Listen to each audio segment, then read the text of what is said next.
entendeu? É diferente. Então, as pessoas ficam, é fisioterapia? O próprio Conselho de Fisioterapia reconheceu a osteopatia no Brasil como especialidade do fisioterapeuta.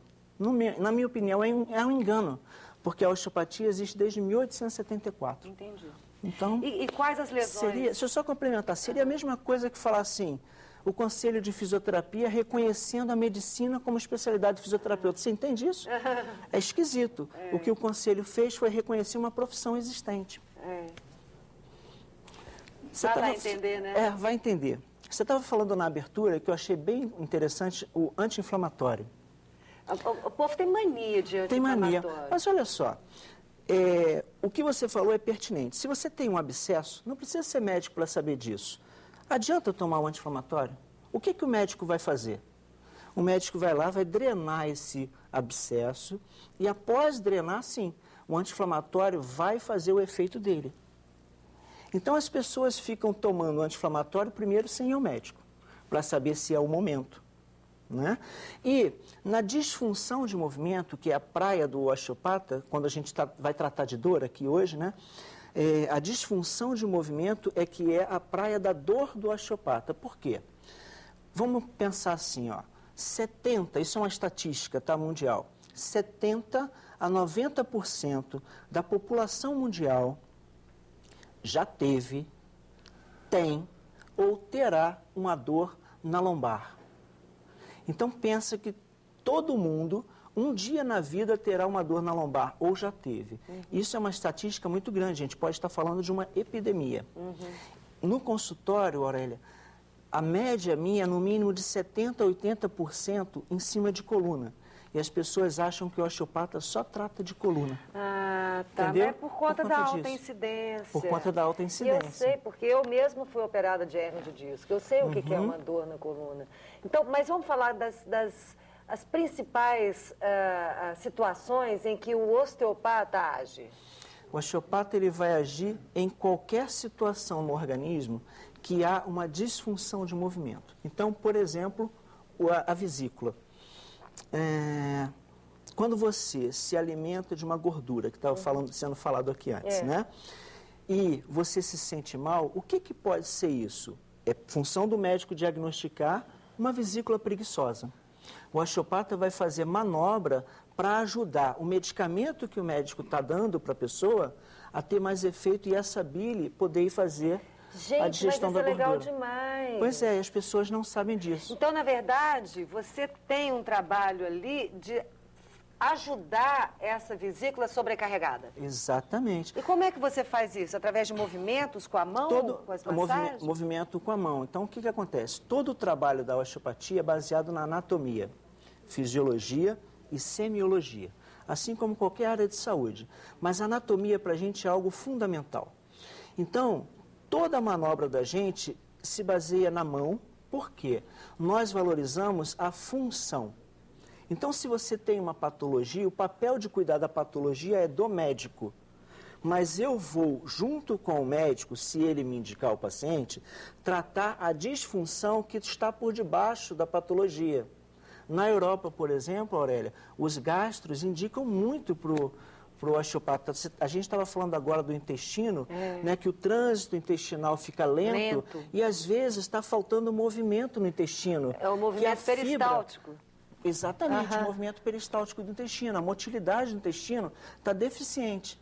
Então, o que acontece? A pessoa está comendo a fibra naturalmente, comendo tudo bem, mas o intestino continua parado. Por quê? Está faltando uma ação no intestino de peristaltismo. Mas deixa eu te perguntar, precisa do médico indicar o osteopata ou a pessoa pode ir direto ao osteopata? A pessoa pode ir direto ao osteopata, mas o médico, na minha opinião, é o melhor profissional da área de saúde para fazer diagnóstico patológico. Então, será que essa pessoa tem uma patologia de base? Não, mas assim, por exemplo, desculpa. Não. Mas, por exemplo, assim, se a pessoa tem um intestino preso, um intestino preguiçoso, em que os movimentos peristálticos são lentos e ela tem dificuldade de evacuar. Pode ir direto lá.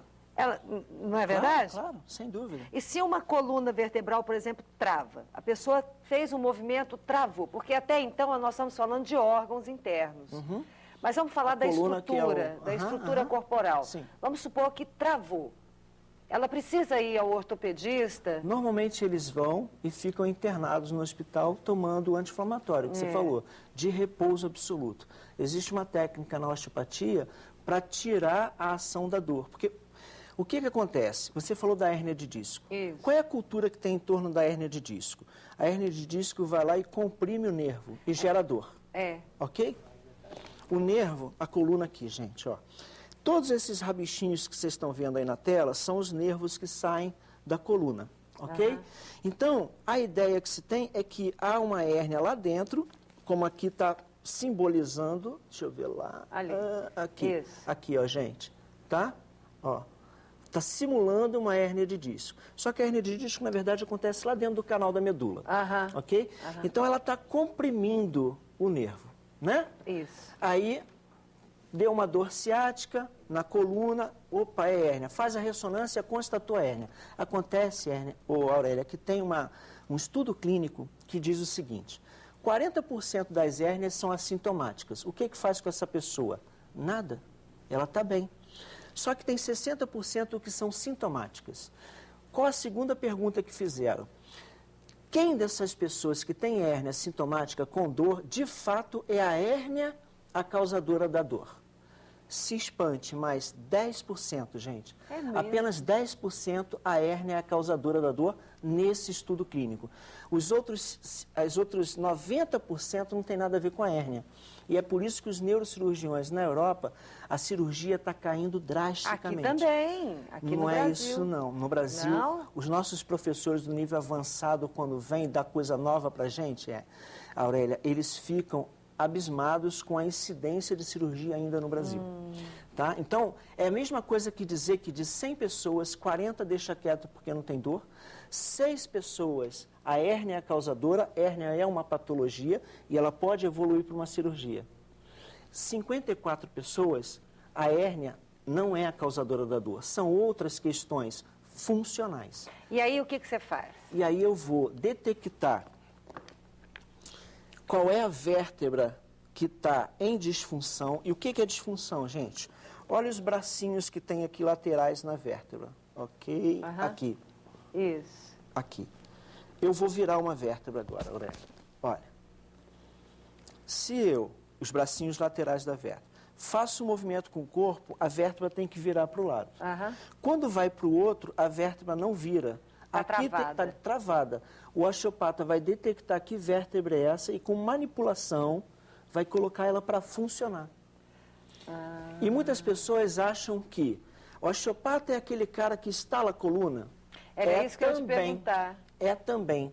Mas, por exemplo, eu posso colocar uma vértebra no lugar, posicionando ela e solicitando uma respiração, que é uma técnica de Sutherland. É claro. Entendeu? Eu posso solicitar um esforço muscular por uma alavanca usando a perna, por exemplo, para colocar a sua vértebra no lugar. E não preciso dar estalo. Como é que eu vou dar estalo numa pessoa, o meu recorde, Aurélia, é uma senhora de 98 anos. Como é que eu vou dar um estalo na coluna de uma senhora de 98 anos?